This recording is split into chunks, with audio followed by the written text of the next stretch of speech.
Hi, I'm Kevin Bell, and I'm here with Robert Guardiola. We're here from righttomine.org. And what we're going to be talking about today is kind of an update on what's happening with the mining districts.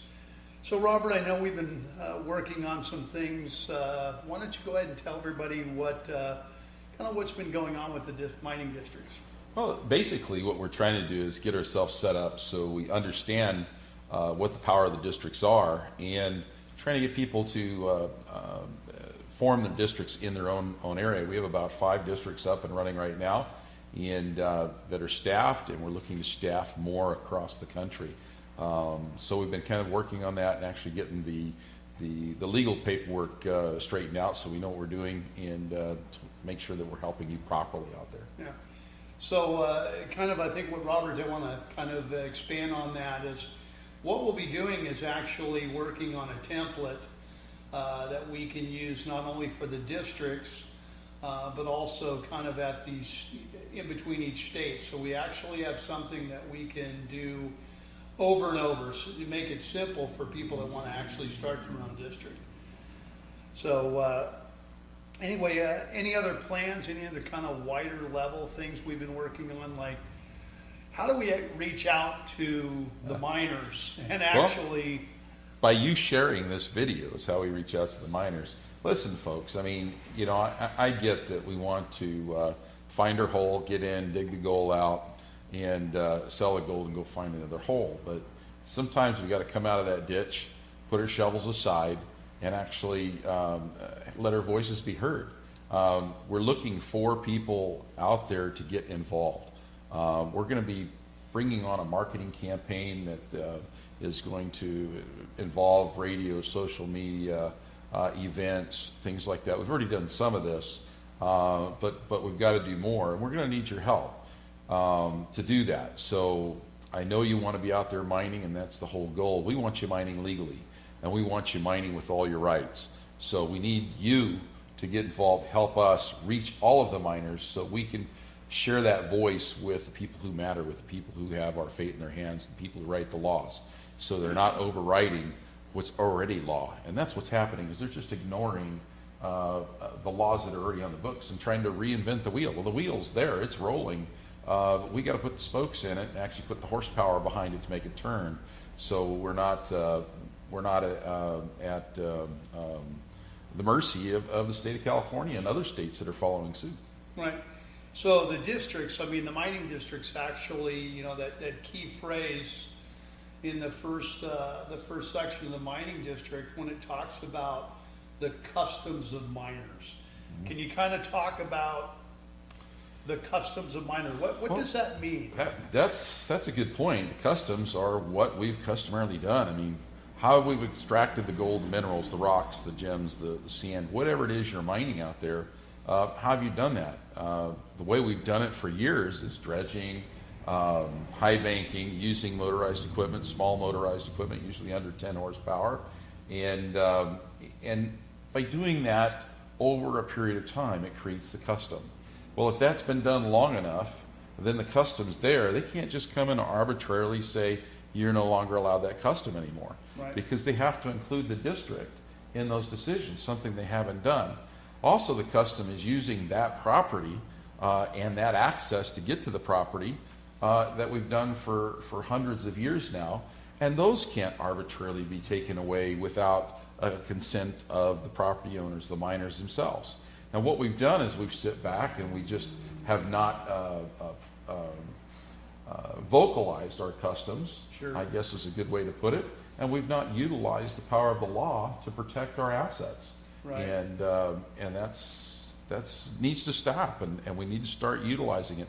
And that's, again, the benefit of you coming out of your holes, helping us get these mining districts organized and restaffed so we can properly protect those rights for you. Right.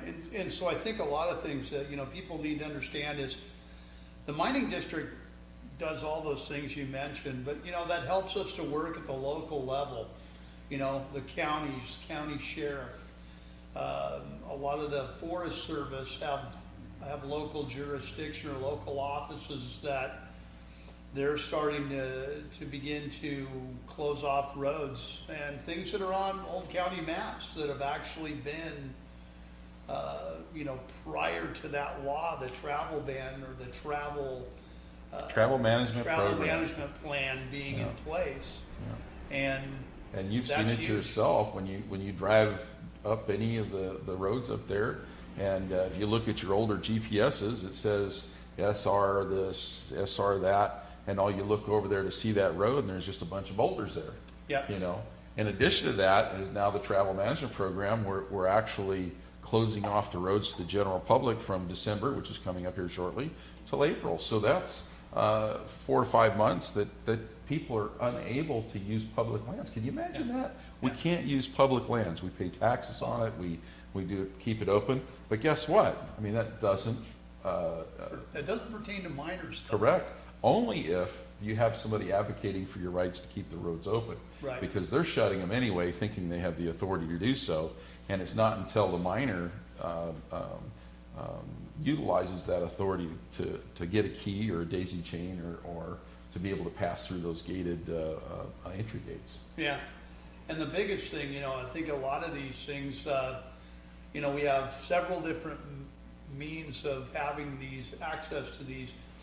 The local mining clubs, local chapters, GPAA members, AMRA members, AMRA members, UPI, yeah, UPI, basically claim holders. yeah, Have access, and anybody that they grant access through membership, permission, anything like that, you need to be granted access. So that's probably one of the biggest issues that we'll be dealing with, upcoming, and probably one of the biggest strengths of the mining district.